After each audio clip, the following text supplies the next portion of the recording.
আসসালামু আলাইকুম ব্যাকের ক্লাস আশা করি ব্যাকে ভালো আছেন আজকে আমি হলো রান্না করি আজকে মাছ ভুনা এটা মাথায় জনপ্রিয় খাবার এখানে পাঁচ মাছ লয়েছি এখানে লয়েছি টমেটো ধনিয়া পাতা পেঁয়াজ আর কাঁচামরিচ মানে এনে দুটো চামচ সরিষার তেল দিয়েছি তার মধ্যে দিয়েছি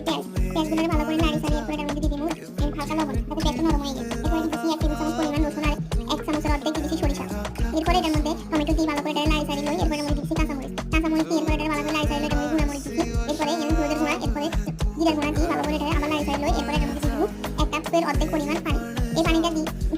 এরপরে এটারে ভালো করে নাড়ি চাড়িয়ে এটারে এরপর ঢাকা দিয়ে দিমু ঢাকি দিমু পানিটা হালকা পরিমাণ শুকিয়ে গেলে এরপর যখন হালকা শুকিয়ে যাবো এরপর এটার মধ্যে দিমু মাছটা দিয়ে ভালো করে এটারে নাড়ি চাড়িয়ে লমু সুন্দর করে আস্তে নাড়ি লমু যাতে মাছটা না ভাঙি যায় কারণ কাঁচি মাছ এমনি নরম হয় তো কাঁচি মাছ যে দিবার পরে এরপর আবার ঢাকা দিয়ে দিমু যে পানিটা রয়েছে তাহলে